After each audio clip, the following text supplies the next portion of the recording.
How's everybody doing today? Great. Welcome into this day with the Quimper Unitarian Universalist Fellowship. Today I would like to read a passage to you from Kate Landis. This is from October 2022 from the UUA Resources, and it's called Surviving Together. We live in a strange age. Yes? Amen. Yes. Very strange age. Certainly, different tribes have warred throughout the eons, like the Israelites and Palestinians today, since the beginning of time. The world has always had violence in it. It's always been a violent place. Our own country, this place was founded on the genocide of native peoples. But now, the whole world, is our village. Now, with our smartphones, we can see the agony of our siblings across the world. We can watch children fleeing and dying from airstrikes around the world. We can see old women dying of hunger. We can see young women in Yemen. We can see teenage gunshot victims being carried out of high schools here in our country in real time. How can our minds conceive of this level of sorrow? How can our hearts not break every moment?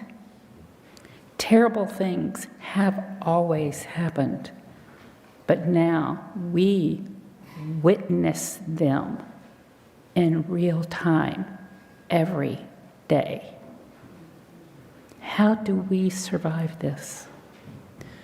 The only way we survive this agony is together.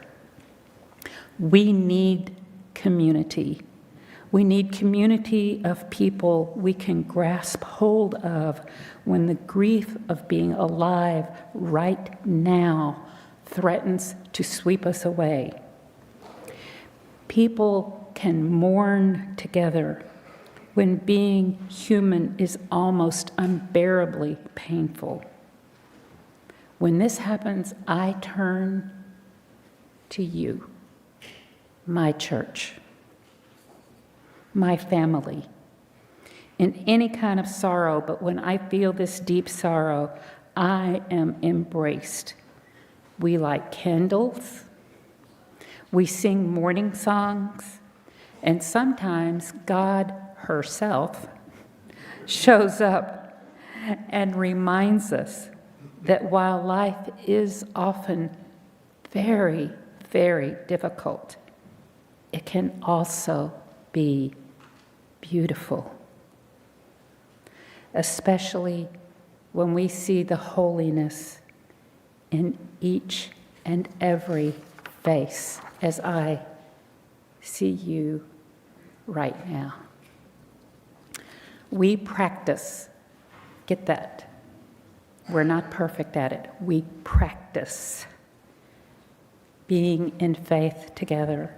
We practice being kind and trying to be kind. We practice trying to forgive. We practice trying to be awake in the midst of all the suffering. We lean into our faith tradition and into each other. And may it be so. My name is Rosanna Alma'i, and I am a member of the board here at QUUF. And as we gather, I acknowledge that the water, land, and shorelines here in Port Townsend are the traditional territory of the S'Klallam and Chemakum peoples. We honor and acknowledge our indigenous members and neighbors and vow to help restore and sustain these homelands. If you are visiting today, I offer a special welcome and invite you to join us for refreshments and conversation in the fellowship hall over here, right after the service. Right outside these doors, we have the newcomers table, where there will be people ready to greet you, answer any questions, and visit with you. And if you'd like to get on our mailing list, there's a form that you can fill out. We are so glad you're here. New announcement, an item of note. Today's speaker, Joseph Bednarik, and today's worship assistant, Karl Bach, both graduated from Jamestown High School in Jamestown, New York. But not at the same time. Karl graduated in 1952, and Joseph graduated 30 years later. Just a little note on community. And for our announcements. It is our turn again to provide for our neighbors at the shelter from February 5th to 9th. We have 3 groups who have committed to work together to cook here in our lovely kitchen and to purchase prepared dishes to take to the shelter. But we need 2 more groups. These can be already established groups, or you can get together with a couple of friends and form a group. We need 2 more groups, 2 more days of cooking to meet that week of cooking so we can have meals for the shelter. Please join with friends or an interest group, and please make this happen. See the weekly update for information or contact Kathleen Holt. Is Kathleen here today? I don't see her. Okay. Yep, in the back. Please contact Kathleen Holt if you'd like to help out with shelters. Number 2, the Adult Growth and Learning Program at QUF has been restarted with an interim spring semester. Brochures for this are available on the table in the hall right outside this door, and on the QUF website online, and on the Council's page for Growth and Learning Council. The first offering begins January 26th, and sign-ups are via the Sign Up Genius link on the website and in the brochure. And speaking of that, our second of Reimagining the Adult Program, our second meeting is today at 1 o'clock here in the sanctuary.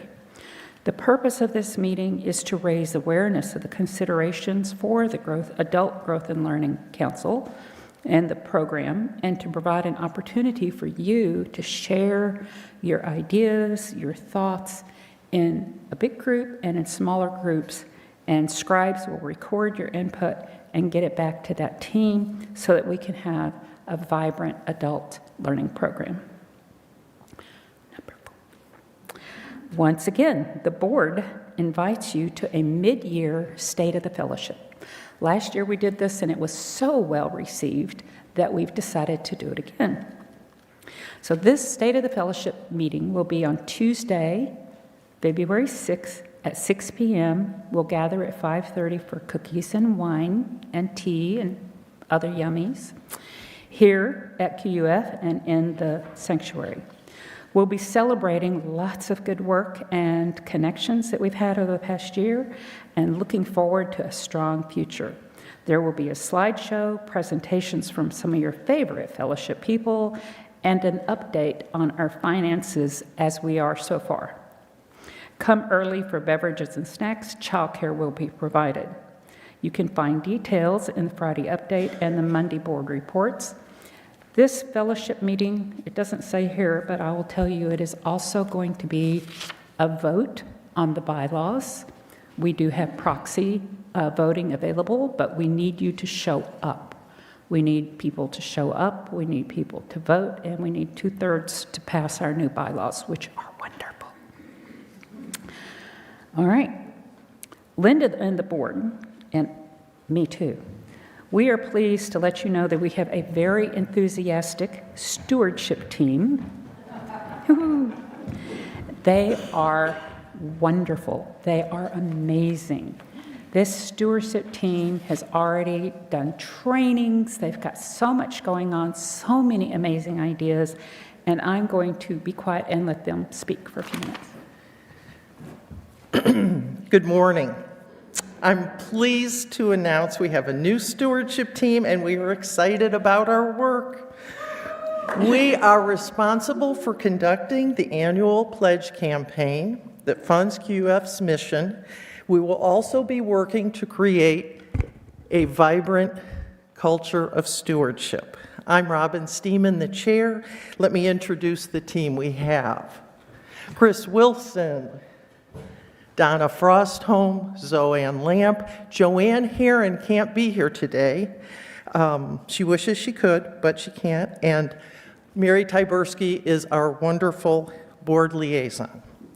We've been reading and learning about stewardship. You may ask, what is stewardship? Stewardship is supporting something that you value and enabling it to grow using your time, talent, and treasure. A vibrant culture of stewardship would allow QUUF to fulfill its mission with vigor. Our mission and work at QUUF is important and life-changing. We are currently doing the work of reimagining QUUF with our developmental minister, the Reverend Linda Hart, and this is a good time for us to reflect on questions posed in some of our stewardship books. Here are just a few of those great questions. Donna? What does our congregation stand for? What is it called to do? What does QUUF accomplish through the financial support that members provide? And what are our greatest possibilities for making a spiritual difference in our world? How does this faith and congregation fit in with your value system? Do you believe generosity is a core value of a religious person? What moves your heart? Who are we at our very best when the congregation is most alive, engaged, and committed? What are our most courageous dreams for the future of this faith community? Over time, we'll ask for your help. We may ask for things like testimonials, stuffing envelopes, asking you to consider the suggested Fair Share Giving Guide when you make your pledge. We may ask for help for the spectacular pledge stewardship celebration, Brunchapalooza, on April 7th. Mark your calendars. April 7th, Brunchapalooza. One thing I do know is that QUUF has an important history of stewardship, generosity, abundance, and getting things done. As a team, we believe in QUUF, our faith community, and we are excited to be a part and to help us realize our most courageous dreams. Stay tuned, and thank you. Woohoo! And now, here's Chris Wilson, one of the co-chairs of the book sale, with the results of yesterday's book sale. Yay, book sale. So many of you were involved in the book sale, whether you donated books, whether you helped all throughout the week. The book sale volunteers were plentiful, enthusiastic, and capable, showing the stewardship that occurs there at the book sale. It was a tremendous help to have Brian, our sexton, there both at the beginning and the end, and we had more volunteers to clean up than we've ever had before. We raised approximately $2,800, and we're very proud of that fact. Thank you all for helping.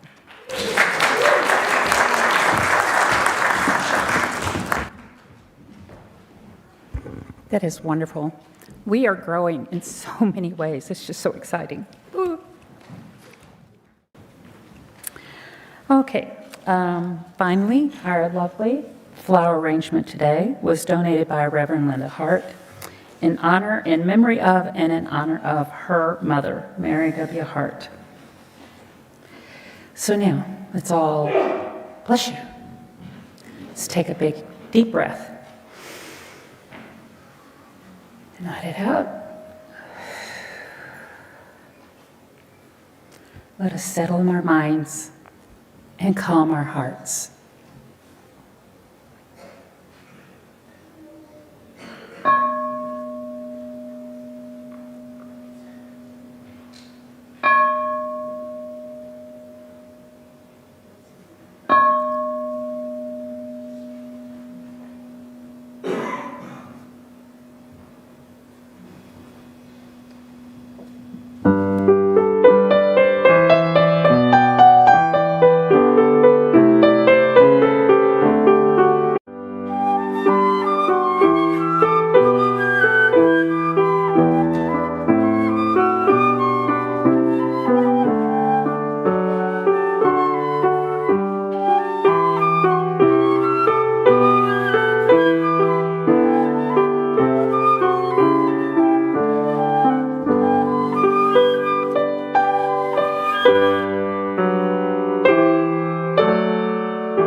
For those who might be new to Unitarian Universalist congregations, when we do this, that means it's a huge amount of applause.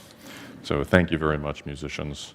And what a beautiful way to start the service with reminders of bells, of flutes, of pianos, of philanthropy, and just all that's going on here in this congregation. So thank you for that. Our opening words this morning are from the great Russian writer Leo Tolstoy. All, everything that I understand only because I love. And the chalice lighting words this morning, a little preface. There's a running joke in the Unitarian Universalist community that we're pretty bad singers because we're always reading ahead in the lyrics to make sure that we agree with the lyrics before we sing them. This morning's chalice lighting is a little longer than usual. It is a poem by Philip Metris. I assure you that you will align with almost everything in it. So I encourage you to read along for this lighting of the chalice with a poem by Philip Metris called Devotional. Light my face and light the flesh of my flesh, light each my eyes and light inside my sight. Light the light that makes me light in the bones, and in my hands light, and in my loins light, and light your light before and behind me, above and beneath me, light to my right and light to my left, light to my enemies, who in the moral dark will use my light against me. Light the dull swords of my ribs, the thick fist within, light the blood-hot rooms pulsing there, light the gates when they swing wide to the stranger, light more light on my tongue. In the light, light more light. In the black, light. And when it's time to snuff this wick, light that light. I encourage you to take the order of service home and reread that poem a couple of times today. Our opening hymn this morning is number 389, Gathered Here. I encourage you all to rise as you're willing and able and do one of the most beautiful things human beings can do with each other, and that is sing aloud.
Great. My goodness, that was fantastic. So now is the time in the service, which is a phenomenally interesting time because no one really knows what's going to go on, and that is the time for all ages. And if you are of an age from 0 to 109, you are absolutely welcome to come up and join me here at the front of the sanctuary. Anybody want to come on up?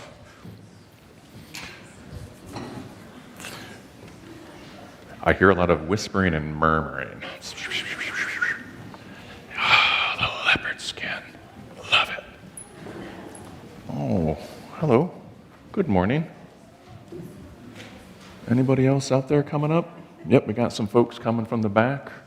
Fantastic. Welcome, welcome. Hi. How are you? Is that a shell necklace? Very nice. Hello. Oh, someone is wearing a shell necklace because they are about to go to a birthday party. That is fantastic. Well, welcome, folks. I'm so glad to see you. Whoa, people of all ages, look at that. This is great. So one of the things that's going to happen today, we're going to read a story. I just want to, guys, let you know what's going on. We're going to read a story from Dr. Seuss, one of my favorite all-time stories ever. And the congregation is going to be able to see the illustrations up on the wall. I'm going to read this off of a paper. And there's this famous movie called The Rocky Horror Picture Show, where if you watch the Rocky Horror Picture Show, oftentimes the movie will be happening and there'll be people in front of the screen actually acting out the story. We're going to be acting out the Zacks today as well. So if the two Zacks could please come forward and place yourselves on the side. So these Zacks, just pretend that these people, I'm not even going to call them, I don't know what to call them, they're Zacks. So they're going to act out the story. You can watch them. You can also listen to me if you wish. It's a very short story. And I'll try to show you the photographs. And it starts like this.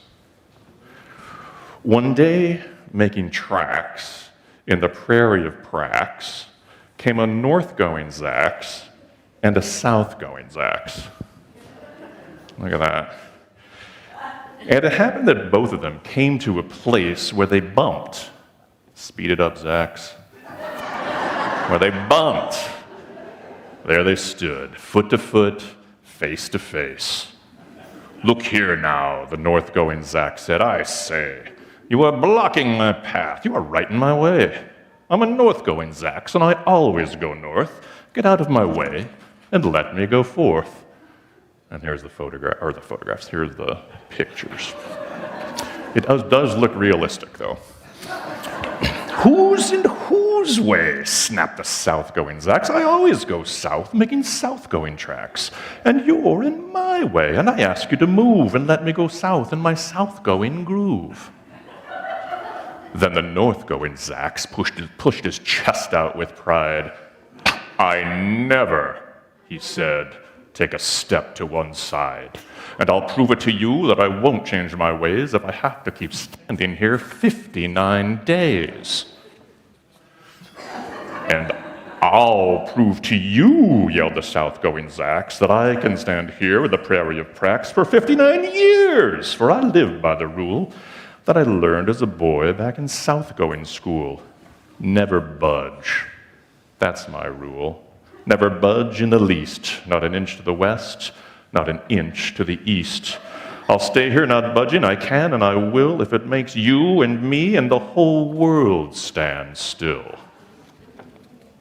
Well, of course the world didn't stand still. The world grew. In a couple of years, the new highway came through, and they built it right over those two stubborn Zacks and left them there standing, unbudged, in their tracks.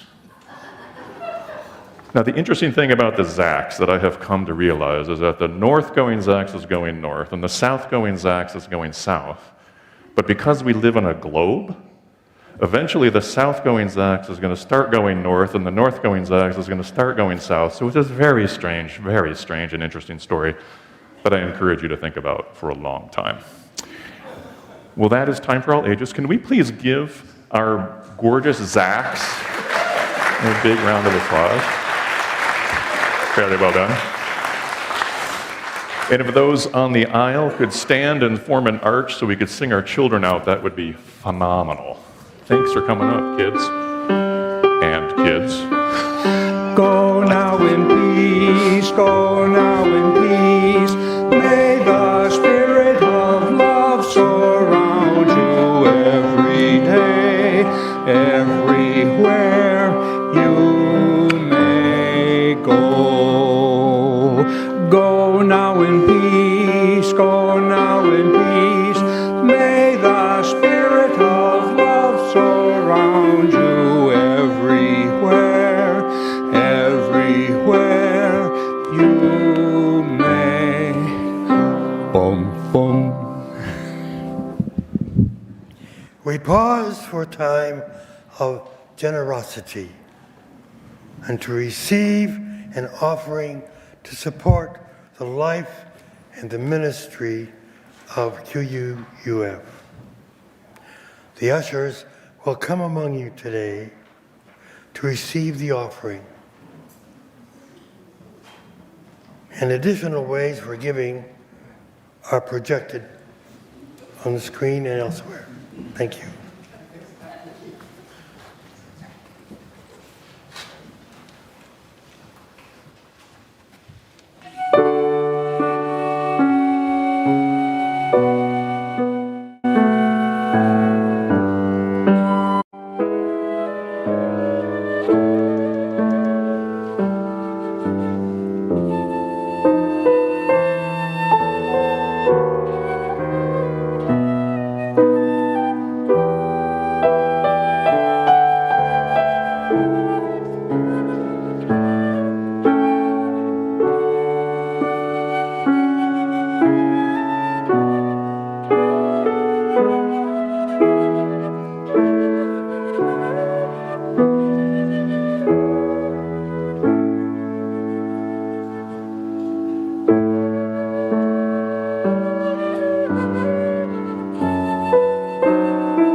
This is the time in our service that we set aside for our joys and our sorrows.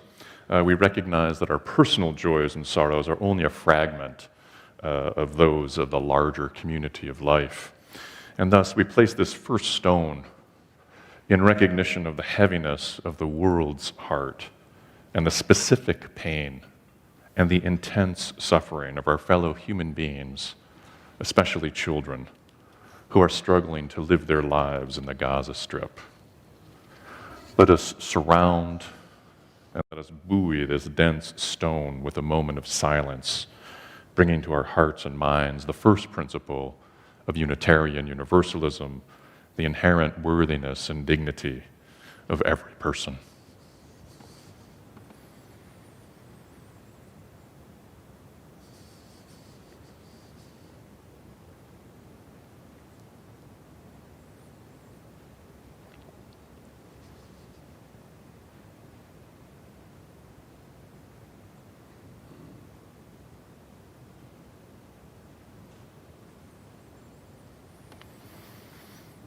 And speaking of the Gaza Strip, there is a group of people within Port Townsend who are working very, very hard to help institute a ceasefire resolution through the City Council here in Port Townsend.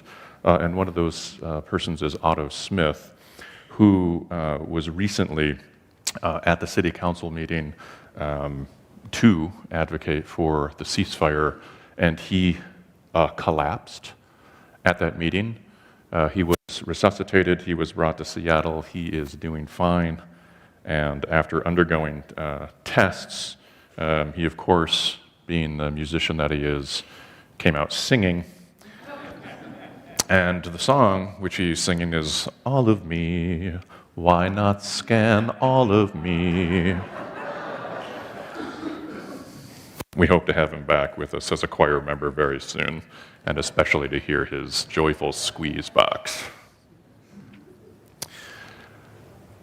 And we will now place this final stone, holding in our hearts the joys and the sorrows that we just shared, while also thinking of those joys and sorrows that might be too tender at this moment to be given expression through the voice. And please join me now in a time of silent meditation.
The reading this morning is called The Healing Time by a poet named Pesha Gertler.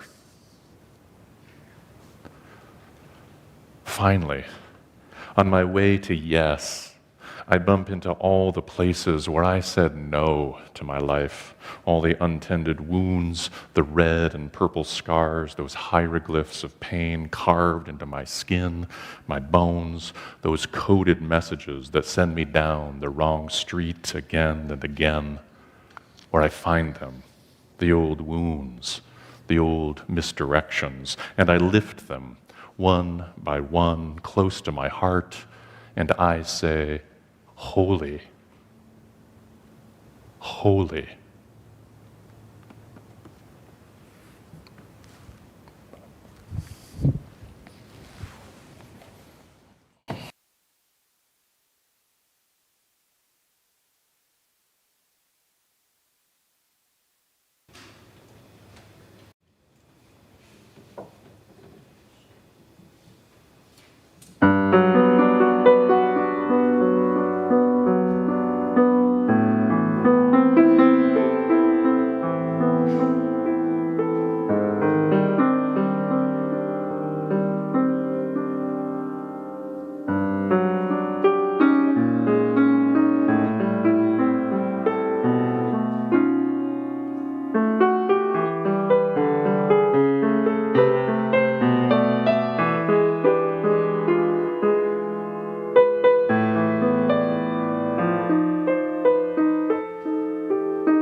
Thank you, Bob. So, as we begin this morning, please be advised that the following sermon discusses a topic that some people find exceedingly problematic, while others find profoundly necessary. That was a very meta opening sentence, providing a warning about a sermon that details with 3 types of warnings: advisory, content, and trigger. I also want to reveal here on the front end that I have worked in literary book publishing for over 30 years, and I have deeply held and deeply earned values regarding, but not limited to, language usage, speech, creativity, metaphor, freedom, stories, art, literature, context, truth, truthiness, and curation. Key word, curation. I also admire and support ferocious curiosity, and I'm inspired by the 4th principle of Unitarian Universalism, the free and responsible search for truth and meaning, with the word responsible italicized, with the word responsible bolded, with the word responsible underlined. And please know that in a few minutes, I will say the word H-E double hockey sticks. And I'm also going to verbalize the swear word for poop. And I do so for effect. I'm risking offense for those who don't like to hear swear words in a sanctuary, because the phrase poop happens just doesn't have the same oomph as the more common phrase that you can find circulating publicly on t-shirts, bumper stickers, et cetera, et cetera. So let's dive in, knowing that this sermon is at least PG-13 for strongish language. And so when I first started delivering sermons over a decade ago, a seasoned minister told me, and please know that I am not a minister, they advised me that there are 4 people in the congregation every Sunday, every service, and that I needed to consider each person when thinking about composing and delivering a sermon. Someone is enjoying the best day of their life. Someone is suffering the worst day of their life. Someone is brand new to the congregation. They are eager and buoyant. And someone is just sick and tired of the place, and they cannot wait to hit the exit. Now, I took that brilliant guidance to heart, and I tried to keep all these people in mind over time. And over time, I realized that there is also other people in the congregation, and there is a 5th person. Someone is freshly wounded, and they are present this morning to heal.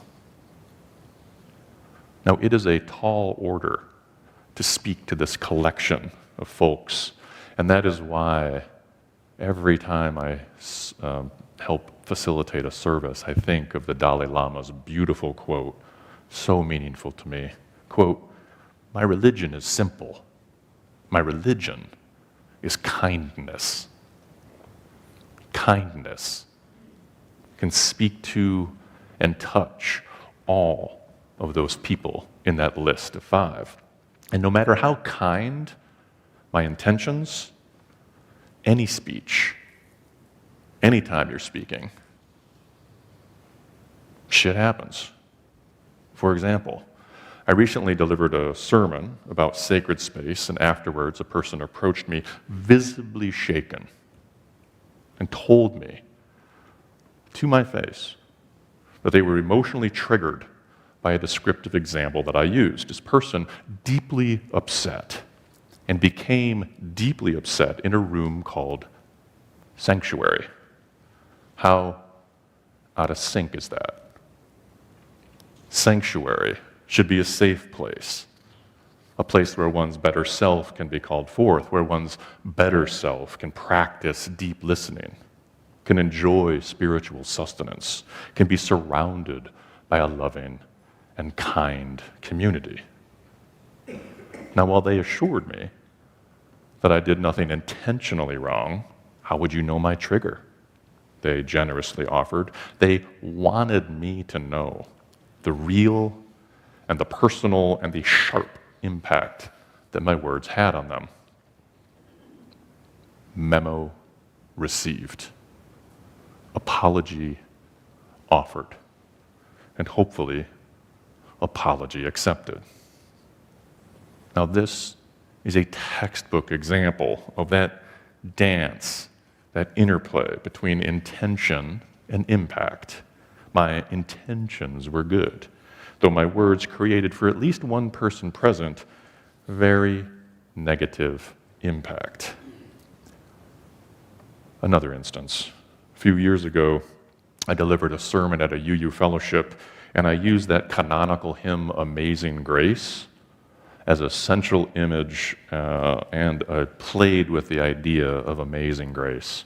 And a congregant who had been traumatized as a young adult while attending fundamentalist Christian church was so deeply offended by the use of a Christian hymn and the ensuing discussion of salvation in a UU setting that they lobbied the leadership of that particular congregation to ban me from ever speaking there again. Now, thankfully, that ban was never put into place, though whenever I step forward to speak from that pulpit, I hear in my mind's ear, "Amazing grace, how sweet the sound." Memo sent. A final example. In one of the earliest sermons I ever wrote, I was arrogantly dismissive of trigger warnings. I made light of them. I implied that they were insulting to the true pursuit of an education and that they ran counter to the fourth principle. In my mind, at that time, trigger warnings were an impediment to ferocious curiosity. I essentially aligned with the famous or infamous letter from the University of Chicago, which was sent to the incoming class of 2020 and read in part, quote, "Our commitment to academic freedom means that we do not support so-called trigger warnings. We do not cancel invited speakers because their topics might prove controversial. And we do not condone the creation of intellectual safe spaces where individuals can retreat from ideas and perspectives at odds with their own. Fostering," continues this letter, "fostering the free exchange of ideas reinforces a related university priority, building a campus that welcomes people of all backgrounds. Diversity of opinion and background is a fundamental strength of our community. The members of our community," notice how many times they use the word community, common, unity, community. "The members of our community must have the freedom to espouse and explore a wide range of ideas." Close quote. And I note that many people now have their arms crossed. I aligned with that perspective, 1,000%. After my public belittling of trigger warnings, a congregant approached me, and they were trembling to take vigorous issue, to inform me why trigger warnings were effective, they were thoughtful, they were generous, and they were not to be maligned. I felt the intensity of their fervor, and I took that constructive criticism to heart. And I began to reconsider my haughty position. I imagined the positive uses of trigger warnings, especially in a religious setting. And I came to realize the inherent kindness of trigger warnings. Certainly, in a room called sanctuary, within a building called a church or a fellowship, we could and should be as welcoming and accommodating as humanly possible. And kindness should be palpable to every person who find themselves within this room. Now, what a dynamic and fulfilling religious calling to co-create a space where kindness is in full and radiant bloom, where you can feel it, and where every person, as in the every person of our founding and grounding first principle, can perceive the glimmering of their worthiness and their dignity. We affirm and promote the inherent worthiness and dignity of every person. And as I like to point out, this principle does not say all people. It does not blur us all into some big mass of people. It's very particular. It says every person. And because UU congregations have proved time and again their love of definitions and distinctions and linguistic precision, I offer the following definitions and examples. These are courtesy of Joni Murphy, who's a therapist in Port Townsend who recently moderated a presentation and informative discussion about content and trigger warnings. Now, as a publisher who has been actually brought to the point where I need to include some kind of warnings within the content our company publishes, I was invited to participate in that discussion, and she kindly provided her research notes as I prepared for this sermon. So let us all fully acknowledge that Joni Murphy is a co-author of this morning's presentation. So the terms, content warning, advisory warning, and trigger warnings are often used interchangeably. That is sloppy. It is important to know that these definitions have distinct and different meanings. Advisory warnings are used to warn parents of content they might not want their children to experience. We've all likely heard the phrase parental discretion advised, which is fine as far as it goes. The research shows that young people are actually more interested in watching films that include this kind of warning. I know I was. This is called an unintended consequence. Now, content warnings, they're used to inform listeners and viewers of content that they might find offensive or graphic or difficult for various reasons. Now, to work properly, content warnings need to be descriptive and specific, telling people what to expect. When providing a content warning, it is vital to avoid vague and spongy language, like work that some might find upsetting, or strong adult themes, because those kind of warnings, they do not set clear expectations. Instead, an effective content warning will say something specific like discussion of suicide or depictions of sex acts. Now, over the years, I've noted that these kind of warnings are appearing ever more frequently on National Public Radio. And to speak it true, I'm very appreciative of content warnings, especially regarding violent imagery. As a general rule, I do not invite violent imagery to invade and to colonize my mind, because for me, for this particular massive gray matter, violent images are incredibly sticky. I have a difficult time not seeing and re-seeing and re-seeing the violence. Now, I learned this the hard way back in my 20s when I made the profoundly misguided decision in one of those ill-fated, what the hell moments with my romantic partner to pay hard-earned money and watch that psychological thriller Silence of the Lambs on a huge screen with surround sound in a packed theater. And then, because in our post-viewing discussion, we had these kind of lingering questions about that evil genius, Hannibal Lecter, we bought the novel And my partner and I read the book aloud to each other as we were going to sleep every night. I know. It is hard to imagine a more romantic scene, is it not?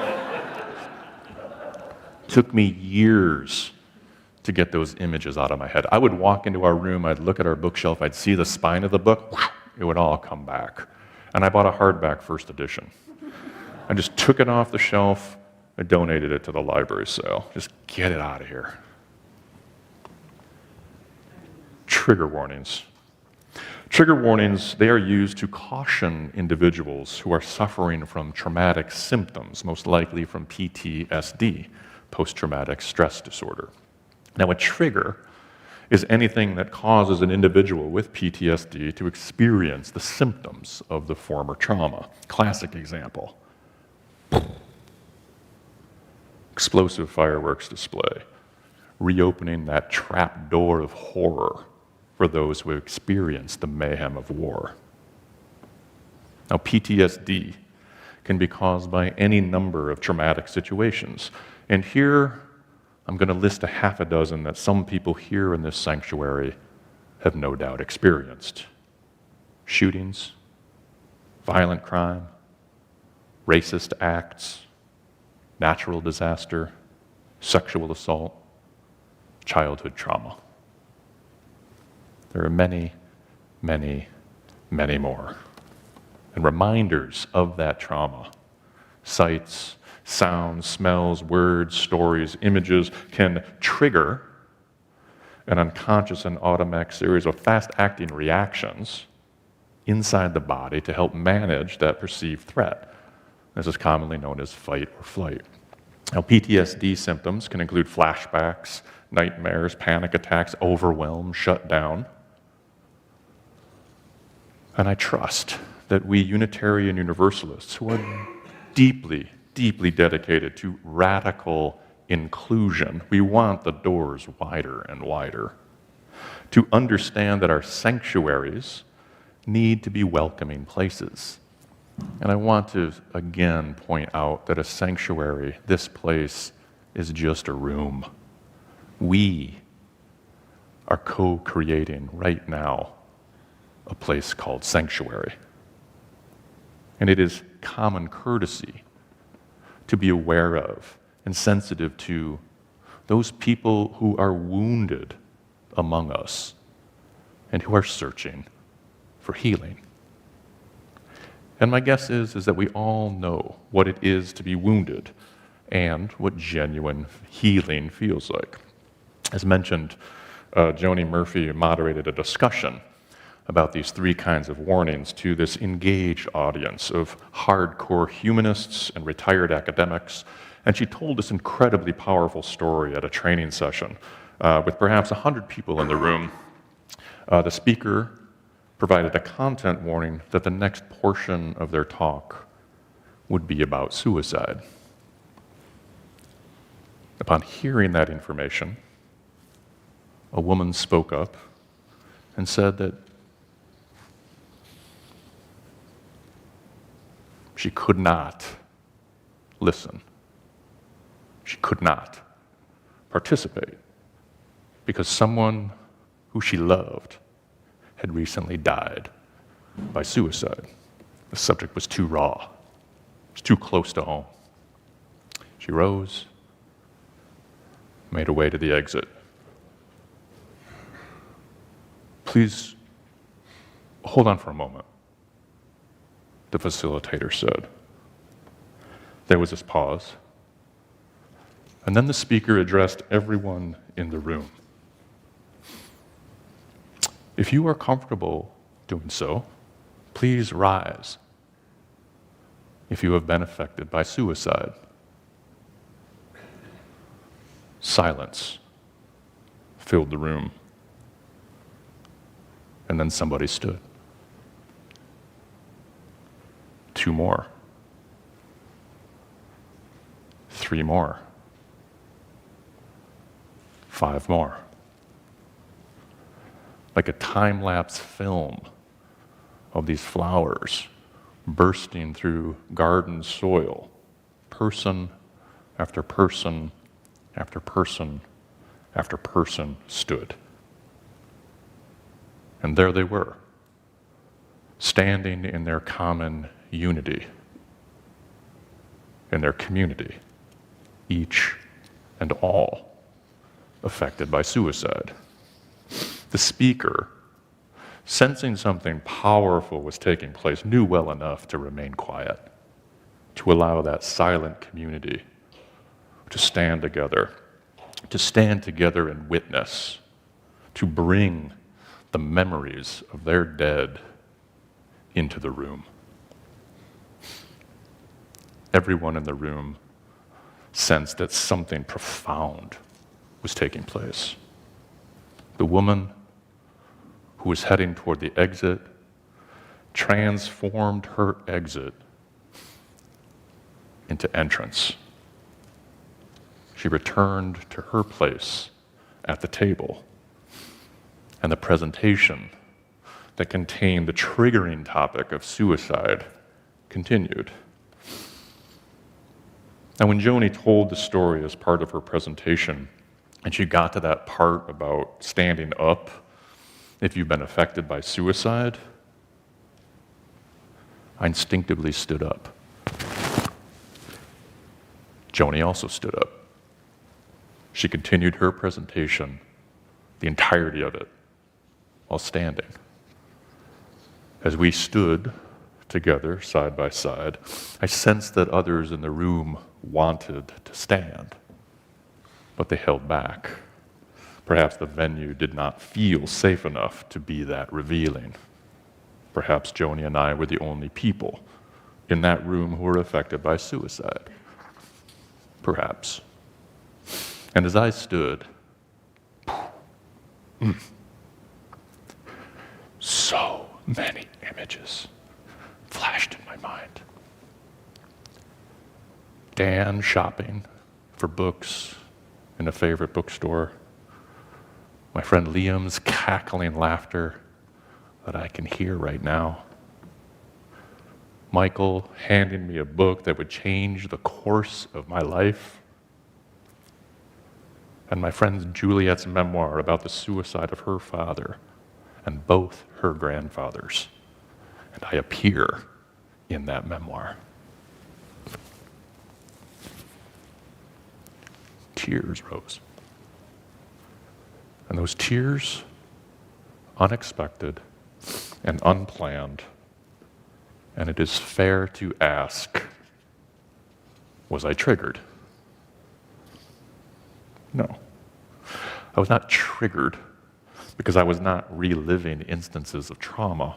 Rather, I was deeply, deeply moved by painful memories, inspired by a powerful story to remember my friends who chose to leave their life on this earth.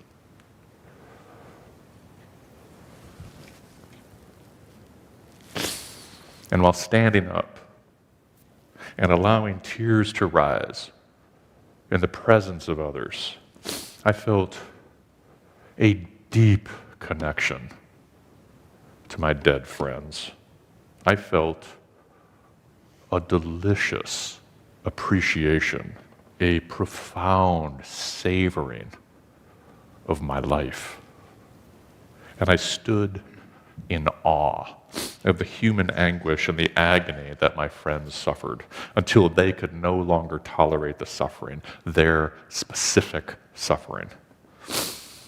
Now, shortly after that experience, could you turn the sound down? I learned long ago to never blow your nose with a hot mic on.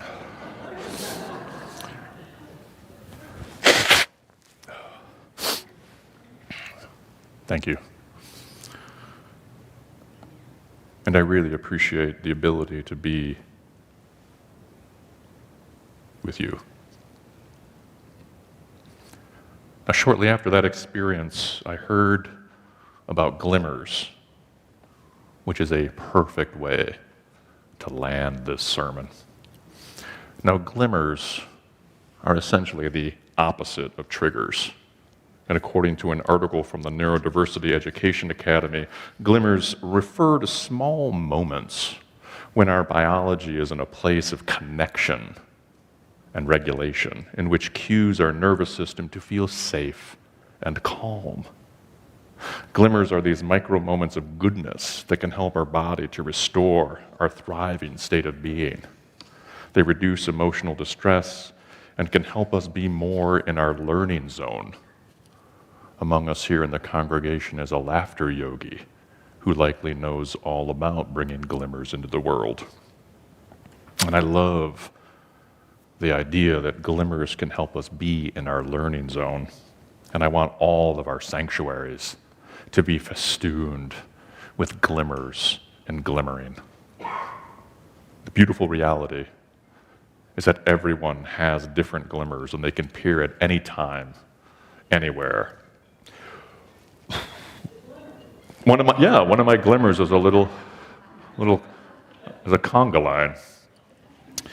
3 of my glimmers: the smell of beeswax candles, sunlight glinting off the water, and being present in a sanctuary. I see you all glimmering. Now, at its core, becoming aware of and appreciative of glimmers is a fundamental mindfulness practice. And expanding your inventory of glimmers allows increased access to your learning zone. And here is an invitation. At coffee hour, right after the service, share one of your glimmers with someone else and listen to and appreciate theirs. And extra credit, you can share a glimmer with someone you don't know. That will help build community. And while doing so, know that within this sanctuary that you are co-creating right now, someone enjoying the best day of their life. Someone is suffering the worst day of their life. Someone is brand new to the congregation and feeling eager and buoyant. Someone is sick and tired of this stupid place and they cannot wait to hit the exit. And someone is wounded, and they are here this morning, present in this sanctuary to help heal. Now meet each of these people, every person, with kindness, and together in a common unity of our glimmering, we are going to make this whole damn place glimmer like a disco ball. Amen.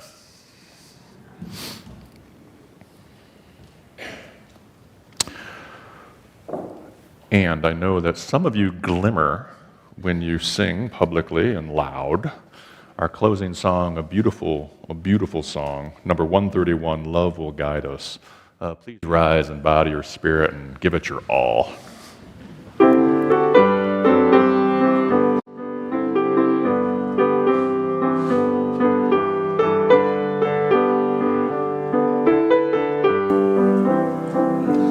Love will guide us, peace has tried us, love beside us, will lead the way on the road from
words this morning, a beautiful little poem by Antonio Machado. Beyond living and dreaming, what matters most is waking up. And please join our chalice lighting word, or chalice extinguishing words. It should be on the wall, maybe not. Now it is. We extinguish our flame, but not the light of truth, the warmth of community, the fire of commitment, or the power of transformation. These we carry in our hearts until we're together again.